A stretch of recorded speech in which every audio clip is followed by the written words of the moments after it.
Super. Donc, visiblement, tout est bon. Donc, bonjour, je m'appelle Sana Domaïma, je suis chef de projet High School sur la région d'Île-de-France. Je serai aujourd'hui avec vous pendant 1 heure pour vous expliquer les premiers pas d'usage du Y13. Je suis aujourd'hui avec mes 2 collègues Julien et Chloé qui sont derrière leur ordinateur pour pouvoir répondre à vos questions sur le chat. Donc, je pense que tout est bon, qu'on va pouvoir démarrer. Donc, je vais éteindre ma caméra et partager mon écran avec vous.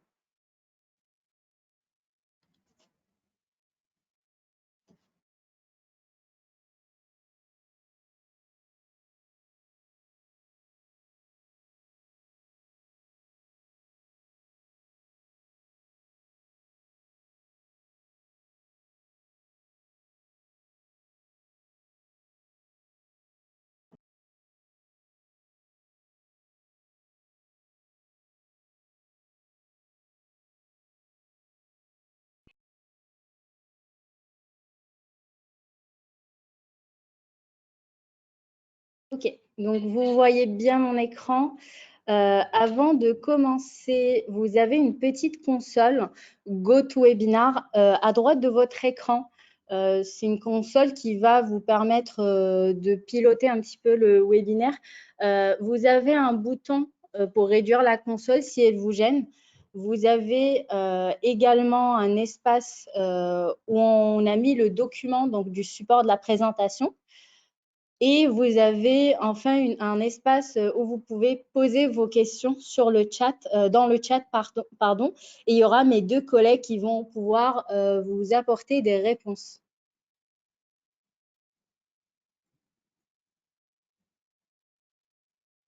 Alors, pour le sommaire d'aujourd'hui, on va pouvoir discuter 3 sujets. Donc, un premier qui est la prise en main du PCY13. On verra ensemble toutes les caractéristiques, les fonctionnalités, la connexion. Nous verrons ensuite la partie de la gestion des ressources pédagogiques.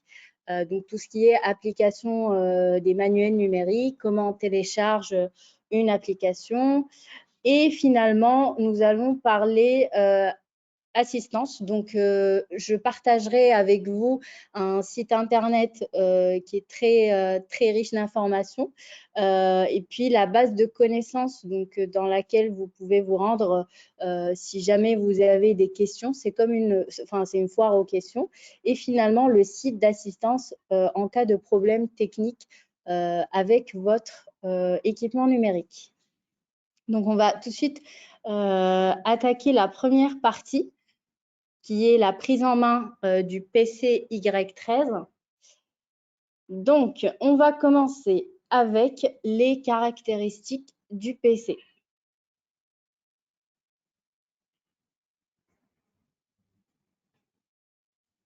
Alors, le PC Y13, c'est un ordinateur qui fonctionne sous le système d'exploitation Windows 10. Il a un espace de stockage de 64 Go. Vous avez une autonomie de 8 heures, ce qui est largement suffisant pour une journée type de cours. Et finalement, pour le chargement, vous avez un port USB type C. Donc, pour allumer cet ordinateur, l'arrêter ou le mettre en veille, vous avez un bouton à droite en haut de votre clavier. Il suffit de faire un appui suffisamment long pour qu'un voyant vert s'allume à gauche. Et à ce moment-là, vous saurez que votre ordinateur est bien allumé.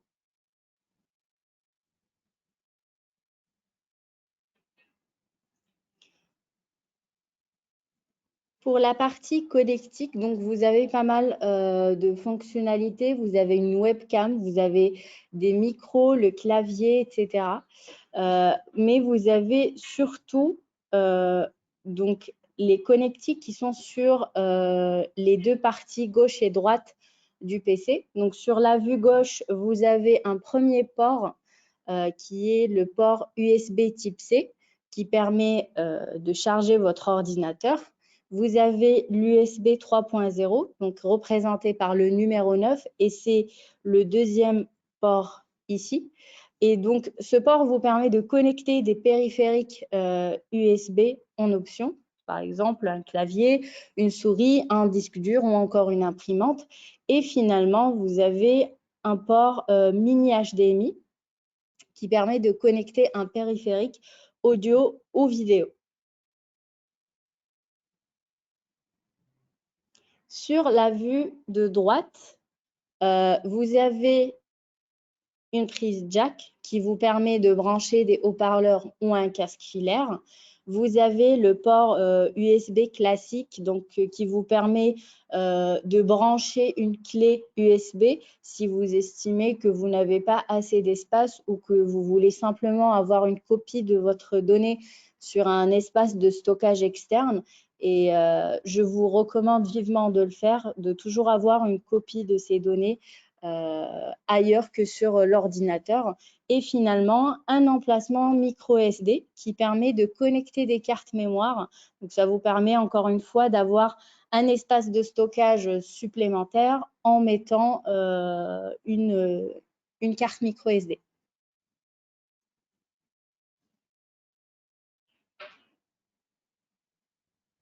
Ensuite, donc toujours dans la prise en main, il y a la partie proxy, Wi-Fi et session Windows. Donc, avant de parler première connexion au PC Y13, on va voir ensemble comment on connecte le PC au Wi-Fi. Donc, c'est assez simple. Vous avez sur la barre de tâches, donc en bas de l'écran, à droite, vous avez un petit logo qui ressemble à ceci. Il suffit de cliquer dessus. Ensuite, d'activer le mode Wi-Fi. Donc, il devient bleu quand il est actif.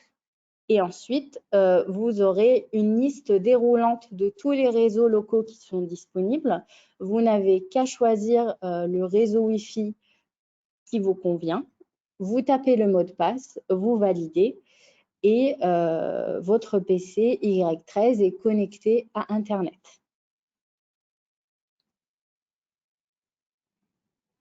Donc, a priori, il faut savoir que vos ordinateurs Y13, ils sont configurés de façon à ce qu'ils détectent automatiquement ce qu'on appelle le proxy. Qu'est-ce que le proxy? Donc, c'est simple, c'est comme une passerelle qui a pour but de protéger votre machine, votre ordinateur contre les risques liés à Internet. Donc, le proxy n'est pas là pour vous embêter, mais je préfère préciser ce qu'est un proxy et vous montrer dans le cas où votre connexion Wi-Fi ne se fait pas automatiquement. Dans ce cas-là, il faudra configurer ce proxy manuellement. Alors, comment on fait? C'est assez simple. Vous avez une manipulation à faire au lycée. Donc, il faudra aller dans les paramètres du PC Y13 que vous retrouverez. Alors, je vais sortir de mon mode plein écran pour vous montrer. Hop. Donc, vous voyez, là, vous allez dans les paramètres, dans la petite roue crantée, pardon, vous cliquez dessus, vous allez dans réseau et Internet, vous avez une rubrique qui s'appelle proxy et là, vous allez devoir taper toutes les informations relatives au proxy de votre établissement. Donc, ces informations-là, il faudra les récupérer chez votre référent numérique qui a été désigné dans l'établissement. Ensuite, chez vous, donc ça, c'est ce que vous allez faire au lycée. Ensuite, quand vous êtes chez vous, pour pouvoir vous connecter au réseau Wi-Fi de votre domicile, vous devez encore une fois aller dans les paramètres du PC Y13, cliquer sur réseau et Internet et cette fois-ci, au lieu de remplir les données du proxy, vous allez tout simplement désactiver. Donc, vous décochez la case proxy pour pouvoir se connecter au réseau Wi-Fi de votre domicile.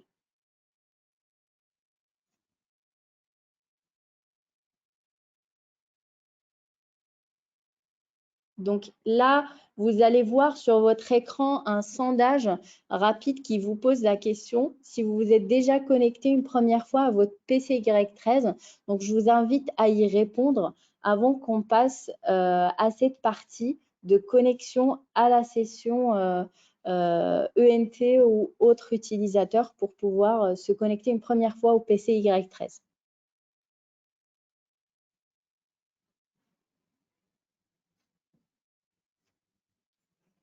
On va prendre quelques secondes le temps que vous puissiez répondre à ce petit sondage. OK. Donc là, je vois qu'on a 86%, 87, ça augmente, qui se sont déjà connectés une première fois à leur PCY13. Et puis néanmoins, on a quand même 13% qui se sont jamais connectés, mais pas de souci. On va vous montrer tout de suite comment on se connecte une première fois. Donc, c'est ce que vous voyez. Est-ce que vous voyez toujours mon écran?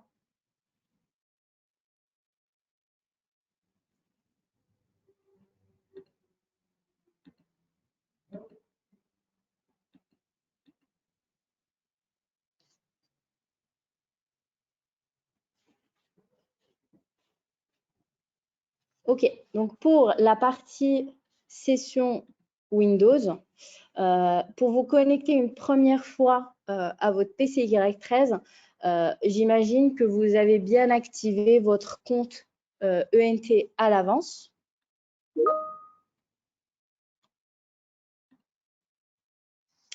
Alors, dans ces cas, c'est très simple. Vous allez pouvoir aller dans la session autre utilisateur, donc que vous voyez juste là. Ensuite, vous allez pouvoir mettre votre identifiant ENT, donc qui est sous forme de prénom.nom@monlycée.net. Ensuite, vous allez pouvoir mettre votre mot de passe ENT. Et là, nous avons mis un lien avec un tutoriel en vidéo pour voir comment se connecter. Donc, vous pouvez le consulter après ce webinaire. Donc, c'est une vidéo qui est bien détaillée pour pouvoir se connecter. Donc, là, c'est le cas où votre compte ENT est déjà activé. Ensuite, vous avez le cas où votre compte ENT n'est pas activé. Donc, au cas où vous avez oublié de le faire en début d'année, il n'y a pas de problème. Donc, vous allez cette fois-ci dans la session ENT et pas autre utilisateur. Donc, vous allez dans cette session, vous tapez la touche Entrée sans rentrer de mot de passe. Donc, vous cliquez, vous tapez sur cette touche-là. Vous vous assurez que votre PCY13 est connecté à un réseau Wi-Fi de la même façon que je vous ai montré un peu plus tôt. Ensuite, dès que votre PC est connecté à Internet, vous serez redirigé vers les étapes d'activation de votre compte ENT. Ensuite, dès que vous l'aurez activé, il va falloir se déconnecter de cette session ENT. Donc, c'est simple, vous allez venir ici sur la petite touche Microsoft et vous cliquez sur, donc moi dans mon cas, vous n'allez pas nécessairement voir session ENT puisque ce n'est pas un ordinateur neuf auquel on vient de se connecter, mais normalement, à ce niveau-là, vous verrez que vous pouvez vous déconnecter de la session ENT. Et dès que vous vous déconnectez, il faudra aller dans la session autre utilisateur et suivre les mêmes étapes que pour un compte ENT activé qu'on vient de voir juste ici. Donc, dès que vous aurez activé votre compte, vous allez refaire ces mêmes étapes. Donc, tapez l'adresse prénom.nom@monlycée.net ainsi que le mot de passe ENT que vous aurez choisi au moment de l'activation du compte. Encore une fois, vous avez la vidéo qui est juste là, que vous pouvez visualiser, qui est très claire et qui vous montre comment se connecter une première fois.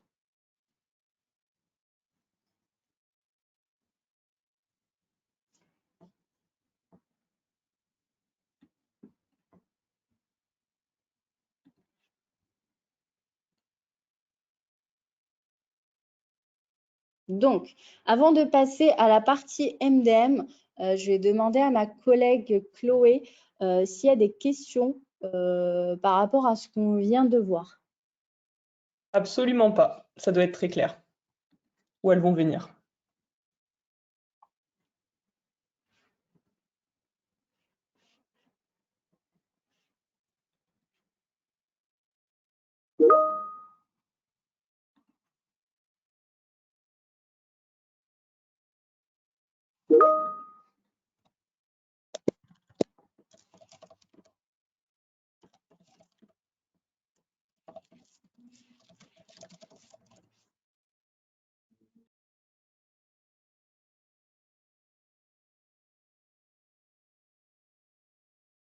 Ok, donc ma collègue me dit qu'il n'y a pas de questions pour l'instant et qu'on va pouvoir passer à la partie MDM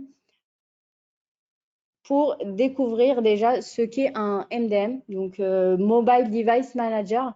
C'est assez simple, c'est un logiciel qui permet la gestion du parc de votre établissement.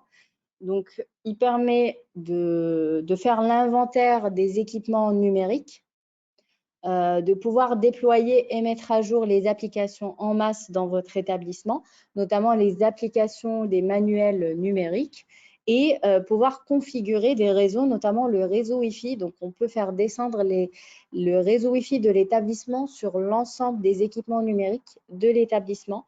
Et c'est un outil qui est principalement géré par le référent numérique désigné dans l'établissement, éventuellement d'autres personnes, puisqu'on peut avoir plusieurs référents numériques ou encore d'autres enseignants qui peuvent avoir accès à cet outil en fonction, tout dépend de l'organisation pédagogique de l'établissement.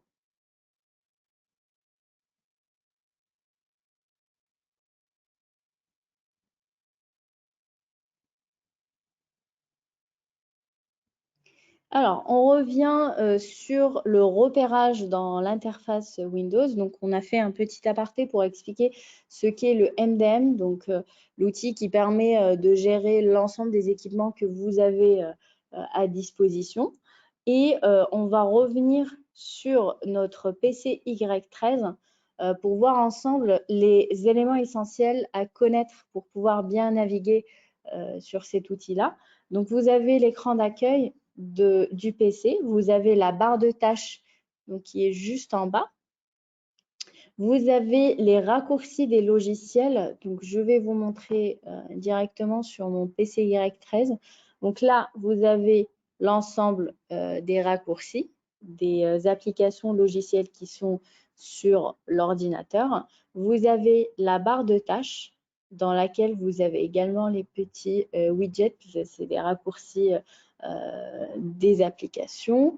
Et vous avez aussi une petite loupe, donc ça vous permet de chercher une application que vous n'avez pas retrouvée ou tout simplement dans le raccourci n'est pas sur la page d'accueil. Donc, vous cliquez dessus, vous tapez le nom, par exemple, moi je pense à Educadoc, je tape les deux premières lettres et là, je vois Educadoc apparaître en haut de la liste et je peux éventuellement l'ouvrir. Vous avez aussi, donc en cliquant sur la touche Windows, vous avez la roue crantée qu'on a vue ensemble tout à l'heure qui vous permet d'accéder aux paramètres de l'ordinateur. Et donc, encore une fois, vous avez une barre de recherche, vous avez l'ensemble des configurations possibles, que ce soit réseau Internet, périphérique, application. Donc, vous pouvez gérer vos configurations comme vous le voulez.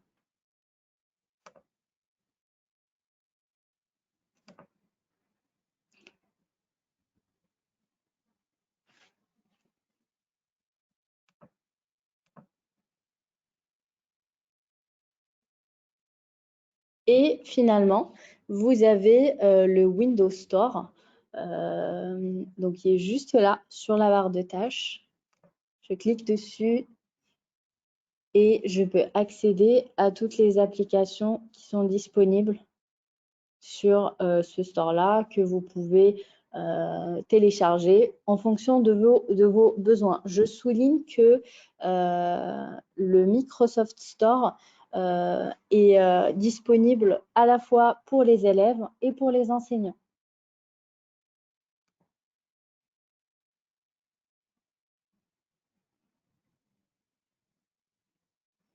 Ensuite, on a la partie de la gestion des ressources pédagogiques, qui, je pense, est la partie qui vous intéresse le plus, puisqu'on va parler de manuels numériques.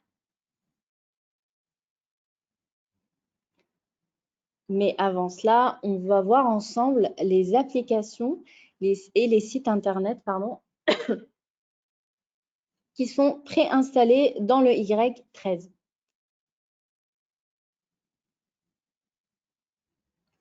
Alors, première application, Mesgranules.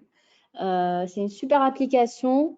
Vous avez, en fait, c'est une banque de ressources riches de données certifiées, donc qui sont fiables, que vous pouvez utiliser dans le cadre de la préparation d'un cours ou d'un exposé. Vous avez plusieurs thématiques et plusieurs langues, donc vous pouvez toujours y avoir accès. Ensuite, vous avez les applications qui sont déjà préinstallées sur l'ordinateur, notamment le navigateur Mozilla Firefox qui vous permet d'accéder aux différents sites internet. Vous avez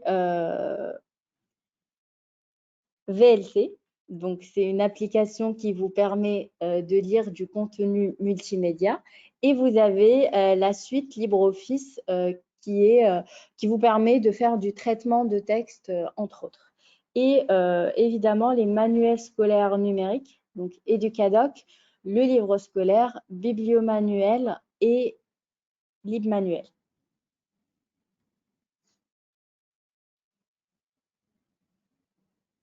Comment on peut télécharger justement les manuels sur ces applications-là? C'est ce qu'on va pouvoir voir ensemble. Donc, pour télécharger les manuels scolaires, il faudra absolument passer par le GAR. Et donc, il faudra se connecter sur monlycée.net, aller sur le GAR et choisir le manuel qu'on souhaite télécharger. Donc, je vais le faire directement avec vous.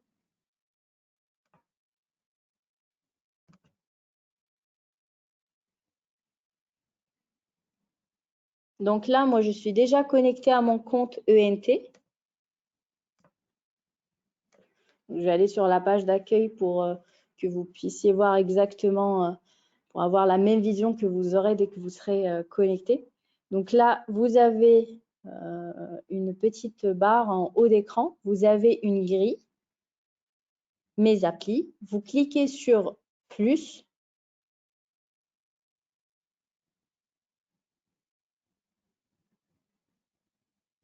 Vous descendez un peu plus bas.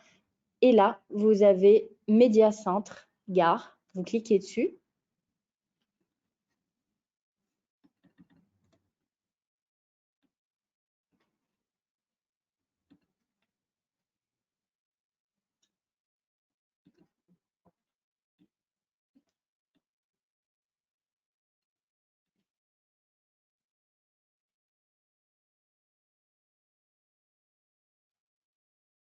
Alors, je réactualise ma page.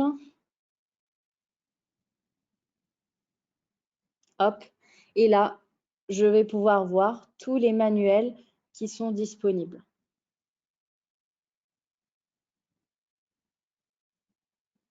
Donc, si je clique par exemple sur ce manuel, je vais pouvoir être redirigée parce que tout simplement, c'est un manuel que j'ai téléchargé au préalable.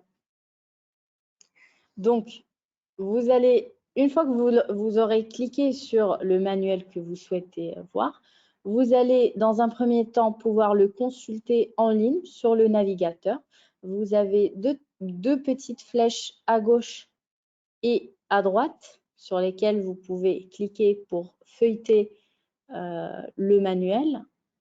Ensuite, vous avez en haut un petit nuage où c'est écrit télécharger. Donc là, vous pouvez tout simplement cliquer dessus. Vous vous connectez à l'application. Hop, je clique sur oui.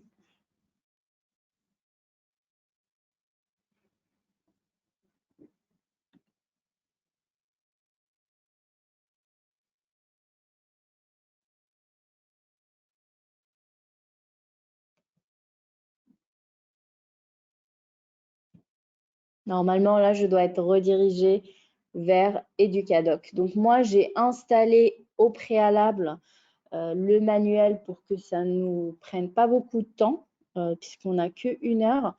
Mais vous prenez le temps de télécharger votre manuel. Sachez que le temps de téléchargement va plus ou moins être lent en fonction du volume du manuel.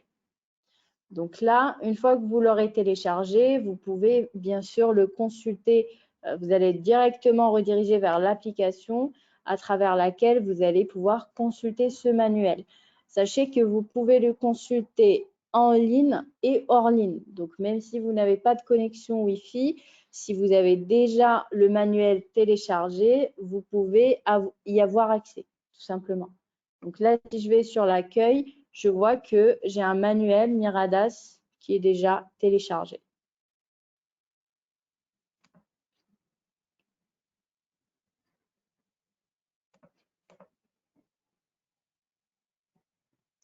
Sachez également que le téléchargement des manuels scolaires va légèrement différer en fonction des éditeurs. Donc, téléchargement sur Educadoc n'est pas tout à fait le même que livre scolaire, que bibliomanuel. Donc, il y a toujours de légères différences, mais pas de panique, c'est pas très compliqué. C'est pour ça qu'on vous a mis un lien juste ici qui vous permet d'avoir accès à un document qui va vous expliquer comment télécharger un manuel en fonction de quelle application de manuel vous avez. Donc, par exemple, vous aurez, donc là, j'ai le document. C'est un grand document. Vous avez, par exemple, un exemple pour LibManuel, un exemple pour le livre scolaire, un exemple pour Educadoc. Donc là, par exemple, j'ai dit exemple plusieurs fois, LibManuel, vous avez les éditeurs Mania. Et là, on voit toutes les étapes de téléchargement d'un manuel sur LibManuel. Donc, je vous invite à consulter ce document après ce webinaire pour prendre connaissance de comment on peut télécharger en fonction de l'application des manuels numériques correspondantes.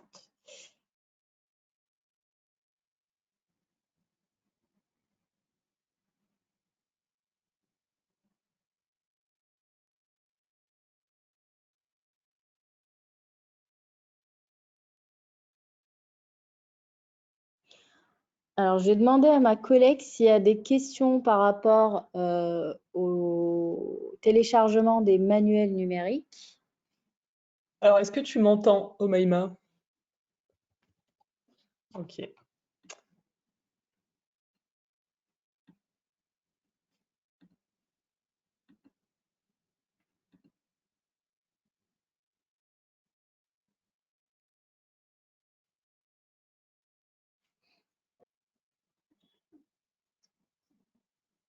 Alors, il y a visiblement un petit souci de son.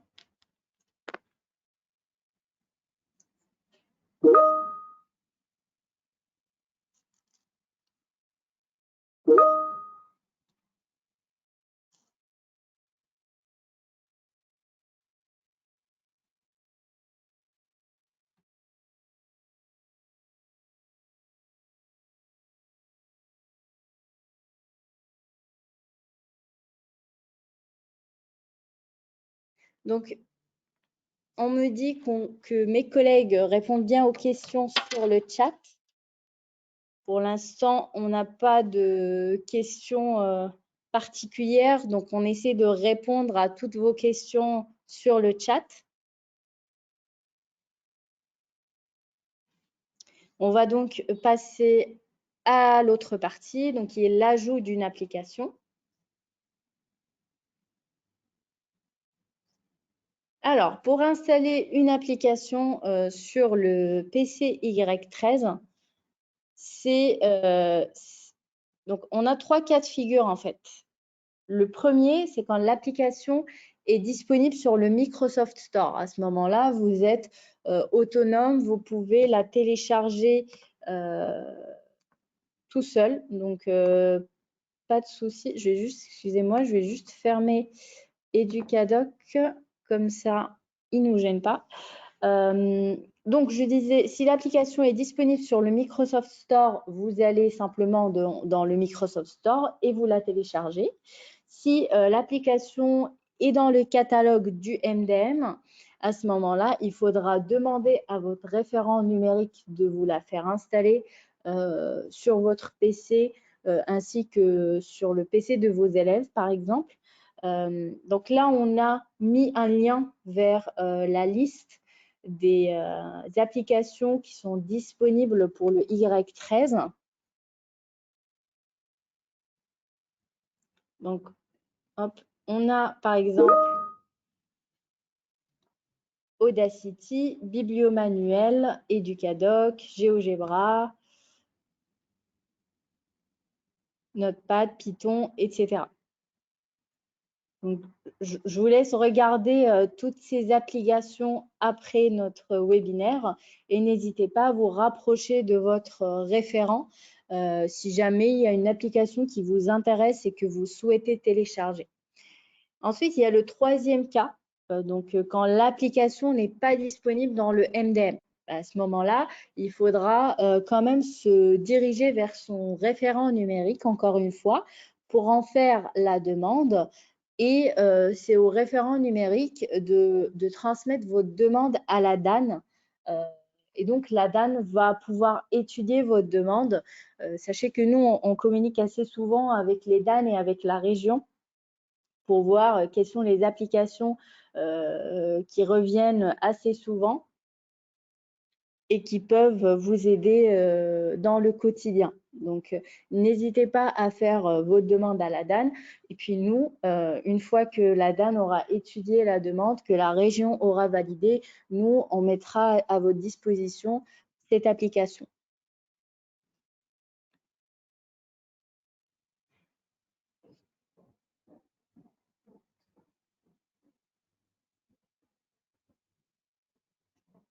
Alors, la dernière partie, contact et assistance. Donc, c'est tout simplement tous les liens qui peuvent vous être utiles dans l'usage de nos équipements numériques. Donc, il y a la base de connaissances. Donc, je vous invite vivement à aller la consulter puisqu'on répond à la plupart de vos questions là-bas, donc en fonction des retours que nous avons. Vous avez également le site du virage numérique, donc qui est juste là. Et donc, c'est un site qui va reprendre, c'est un site qui va reprendre l'explication de l'ensemble du projet. Vous voyez que vous avez d'autres onglets, notamment pour la tablette Y10, pour le PC Y13, un onglet assistance et un onglet FAQ. Donc, dans ce site-là, vous allez retrouver tout ce qu'on s'est dit durant ce webinaire. Donc, si je vais par exemple sur le PC Y13,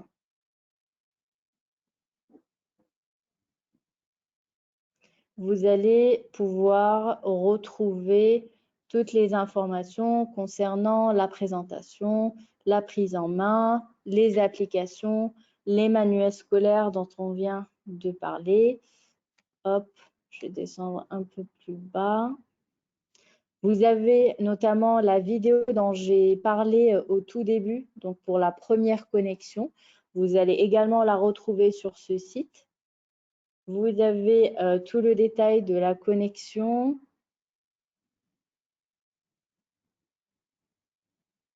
le repérage, la gestion du MDM, les applications. Donc, vous voyez, ici, vous avez encore une fois l'accès au document qui va reprendre les étapes de téléchargement des manuels numériques. Donc, on a vu tout à l'heure.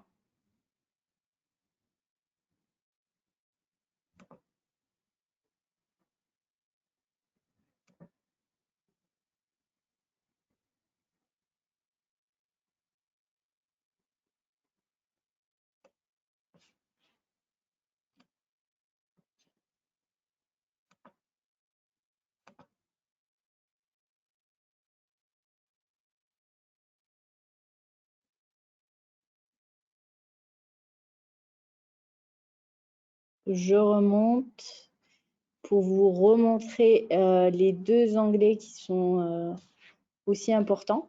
Donc, l'assistance. Si vous avez un problème et que vous souhaitez nous contacter, donc vous pouvez aller sur assistance et nous contacter en fonction de votre profil, si vous êtes élève, référent numérique ou enseignant, ou encore agent Île-de-France. Donc, nous essaierons d'apporter les réponses nécessaires, mais sachez aussi qu'il y a un onglet FAQ, donc c'est une foire aux questions dans laquelle vous pouvez trouver, même avant de nous contacter, une réponse à votre question en fonction des différentes thématiques et en fonction de l'équipement. Donc, si c'est un ordinateur Y13, une tablette, si c'est une question qui concerne le SAV ou encore les applications et manuels.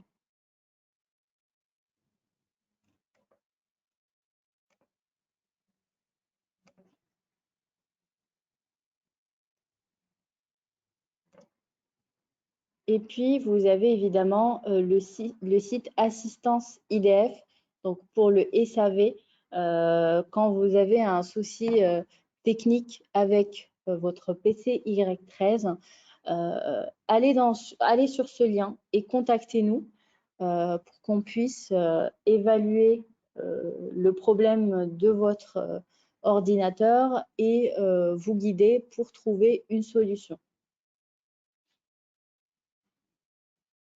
Et donc, en parlant de SAV, on va également voir ensemble le process SAV. C'est très simple. Donc, pour le résumer, quand un lycéen ou un enseignant a un problème avec son équipement, donc Y13, il va falloir nous contacter sur le site d'assistance idf.highschool.com/support, donc que je vous ai montré à l'instant. Donc nous, UNOI, on a une personne, c'est des personnes physiques qui vont pouvoir prendre en charge votre demande, qui vont l'évaluer pour savoir si c'est possible d'apporter des réponses, des solutions à distance. Quand ce n'est pas le cas, à ce moment-là, on ouvre une procédure SAV. Et on va vous demander de déposer votre matériel défectueux auprès du gestionnaire SAV qui a été désigné dans l'établissement. Nous, de notre côté, on va créer un ticket. La Poste, donc notre partenaire de distribution, mais aussi le partenaire qui s'occupe du service SAV, va vous envoyer un bordereau Colissimo. Donc, on l'envoie au gestionnaire SAV. La Poste envoie également des cartons et des emballages au préalable.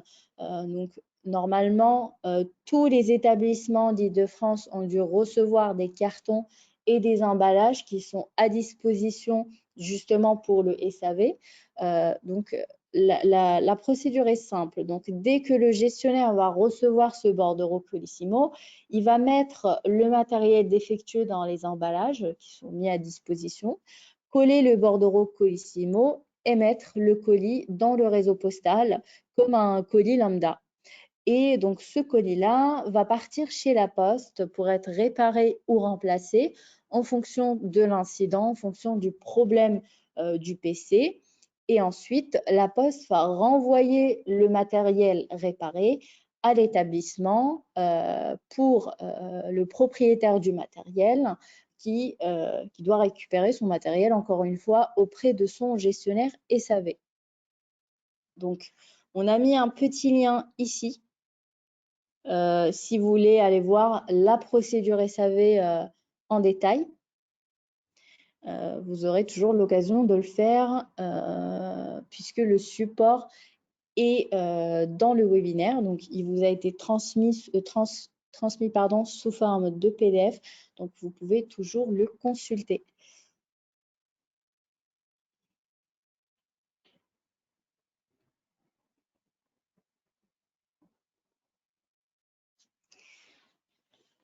Donc là, on a un petit peu vu tous les sujets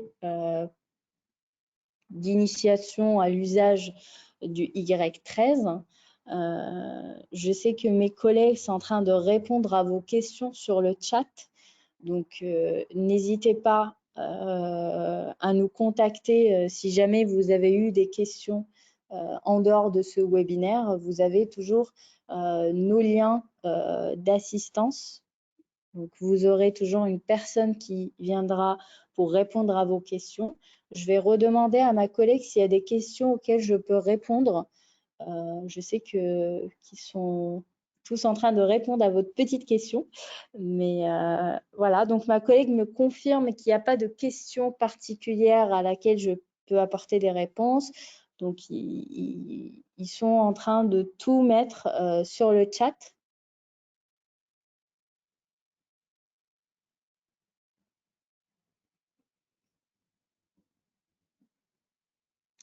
Sachez également que nous avons une équipe qui se déplace dans vos établissements, une équipe UNOI qui vient à votre rencontre pour vous accompagner dans l'usage des équipements numériques, de nos équipements numériques, notamment le PC Y13, mais aussi la tablette Y10 pour les lycées qui ont les tablettes. Donc, nous envoyons un lien de prise de rendez-vous à vos établissements. N'hésitez pas à prendre rendez-vous. Nous viendrons pour vous renseigner, vous donner des informations, vous accompagner dans l'utilisation des équipements. Pour avoir vos retours également.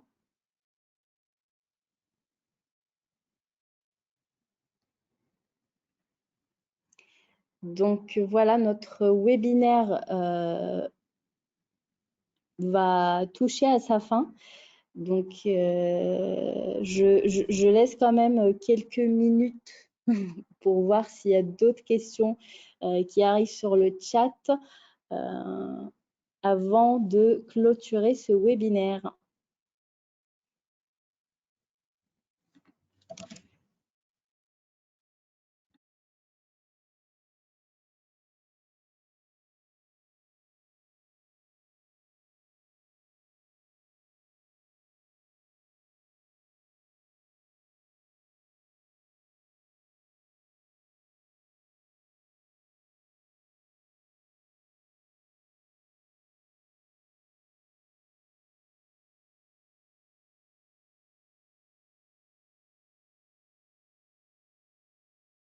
Ok, donc ce webinaire a bien touché à sa fin cette fois-ci. Donc, merci d'avoir été présent. N'hésitez pas à nous contacter si besoin. Donc, si vous avez d'autres questions, une fois qu'on aura clôturé ce webinaire. Et sachez qu'il y aura d'autres thématiques qui viendront sur les mois prochains. Donc, je vous remercie encore une fois et je vous souhaite une belle journée.